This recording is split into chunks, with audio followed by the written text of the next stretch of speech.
Untuk pakai softland, yang penting itu kebersihan. Jadi cuci tangan dulu. Cuci tangan. Kalau bisa pakai sabun yang nggak terlalu banyak pewanginya. Oke. Terus keringkan. Kalau bisa keringkannya jangan pakai tisu, pakai kain. Karena kalau pakai tisu takutnya ada serbuk-serbuk tisunya yang ada tetap di nempel. tangan gitu. Nah setelah bersih, diambil terus dibuka kelopak matanya, ditempel, terus jadi deh. Tapi yang penting selama memakai, jadi selama mau memakai dan mau lepas, kebersihan harus tetap dijaga.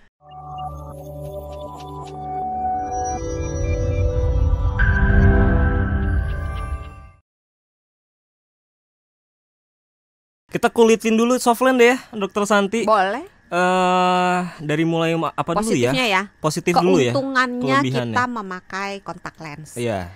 Kontak lens itu memungkinkan kalau kita ngelihat itu penglihatan tepi lebih baik daripada penglihatan kacamata. Tepi itu kayak gimana sih? Jadi kalau misalnya kita melihat sesuatu, misalnya kita memfokuskan, misalnya aku lagi lihat Mas Sony, tapi kan lurus. juga ngelihat ada monitor di sini, ada layar di belakang gitu. Jadi penglihatan yang di tepi-tepi itu kalau menggunakan kacamata agak terganggu dengan kehadiran kacamata, dan kacamatanya ini kan nggak melengkung sampai ke samping kan? Iya. Sehingga yang bagian sampingnya tidak melihat dengan lebih jelas. Oh, kalau softland bisa melihat sampai ke samping, karena kan dia letaknya itu melekat di bagian mata yang berfungsi untuk nggak sampai ke belakang ya? Enggak, softland itu cuma depan. Nggak bisa lo muter sampai ke belakang karena ada burung hantu kali rongganya, ada lipetannya sehingga tapi itu masuk mitos ya, ntar aja ya. Oke, itu kelebihannya bisa baru pokoknya satu, penglihatan tepi. Oh, baru satu. Penglihatan ke sampingnya lebih gampang. Terus kalau misalnya softland, biasanya kalau kita taruh softland itu kan ada wadahnya. Jadi jarang tuh yang softlandnya rusak karena kedudukan. Kalau kacamata kan sering, siapa coba sahabat Sonora yang kacamata kedudukan gitu, bener. Terus entah melengkung atau pecah gitu, ya jatuh kacamatanya gitu. Sering banget lagi. Iya sering banget kan. Nah terus dari segi visual, kalau kita pakai softland nggak begitu ketara. Kalau pakai kacamata kan langsung ketara. Bener. Gitu kan. Terus kalau misalnya pakai softland bisa juga membuat para perempuan mendapatkan efek samping ya, kalau milihnya benar gitu, milihnya jenis softland yang membuat matanya itu terbuka lebih lebar dan terlihat lebih belok, lebih gede, secara visual akan kelihatannya jadi lebih cakep gitu.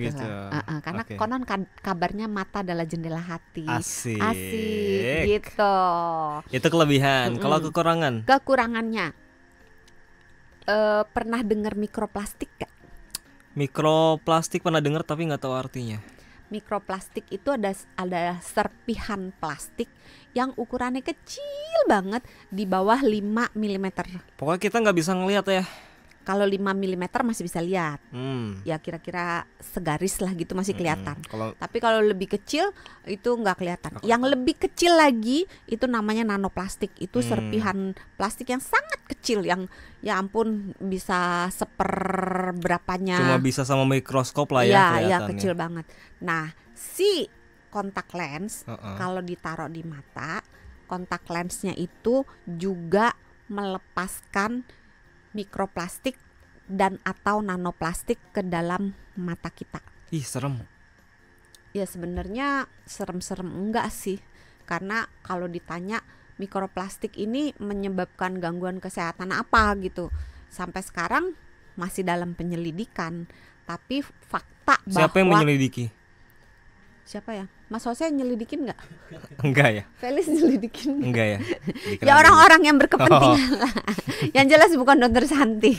Dokter Santi belum meneliti gitu. Iya. Tapi faktanya adalah berdasarkan penelitian yang dilakukan di orang yang sudah meninggal. Innalillahi. Itu mikroplastik dan nanoplastik itu sudah ditemukan di hampir seluruh jaringan tubuh manusia. Berarti mungkin intinya adalah kalau pakai softland Ya kotoran bisa nempel lah ya. Artinya tidak murni bersih banget. Karena kan apalagi softline ditaruh bisa, di dekat kornea kan. Jadinya sehingga itu termasuk dampak negatif, kemungkinan untuk terjadinya infeksi pada pemakaian soft lens lebih tinggi daripada pemakaian kacamata infeksi mata ya. Kemudian kemungkinan untuk makainya salah gitu, itu tuh lebih tinggi pada soft lens karena dibutuhkan keterampilan untuk memakai soft lens. Kalau kacamata kan tinggal pluk gitu. Itu dia. Sebenarnya cara pakai soft lens yang benar kayak gimana sih, Dok? Tutorial. Ini belum kelar udah nanya lagi ya. Ya udah, selesain dulu ya kekurangannya ya. Iya, tadi kan lebih sulit makainya. Terus angka infeksi, kemungkinan infeksinya tinggi. Angka untuk kemungkinan terkena mata kering juga tinggi. Angka untuk terkena mata iritasi keranjang. Mata keranjang. Enggak dong. Itu mah seseorang. Ya, iritasi mata dia akan lebih tinggi daripada pemakaian kacamata. Itu sisi negatif dari soft lens. Sekarang mau sisi positif apa negatif dari kacamata kan? Belum kacamata nanti. Saya sekarang mau nanya ini tutorial soft lens yang benar. Untuk pakai soft lens yang penting itu kebersihan. Jadi cuci tangan dulu. Kalau bisa pakai sabun yang nggak terlalu banyak pewanginya. Terus keringkan. Kalau bisa keringkannya jangan pakai tisu, pakai kain. Karena kalau pakai tisu takutnya ada serbuk-serbuk tisunya yang ada di tangan gitu. Nah setelah bersih diambil, terus dibuka kelopak matanya, ditempel, terus jadi deh. Tapi yang penting selama memakai, jadi selama mau memakai dan mau lepas, kebersihan harus tetap dijaga. Ini mungkin tips atau hal-hal yang perlu diperhatiin kalau mau pakai soft lens, terutama pemula ya. Apa aja yang harus diperhatiin, Dok? Sebenarnya kalau pemula diajarin lebih ini di optiknya. Pasti diajarin. Itu pasti diajarin ya. Karena kadang-kadang kan kita takut ya, karena ini kita langsung nyentuh mata kan. Iya benar. Jadi memang harus coba lagi, makin lama makin canggih gitu. Kalau baru-baru nggak usah khawatir sahabat Sonora. Pertanyaan kalau salah pakai soft lens bisa bahaya, Dok? Enggak sih. Cuman nggak berfungsi aja gitu. Jadi ganggu malahan ya. Iya, tapi sebenarnya kemungkinan untuk bisa jadi luka gitu, misalnya kecolok gitu kan. Tapi jarang gitu. Terus kalau pemula tidak disarankan punya kuku panjang. Jadi karena bisa merusak soft lens-nya.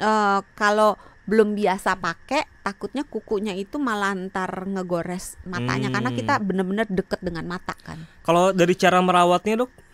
Nah, kalau misalnya malam dibuka kan, itu dibersihin, jadi tangan seperti biasa ya, walaupun ngebuka doang tetap harus cuci tangan.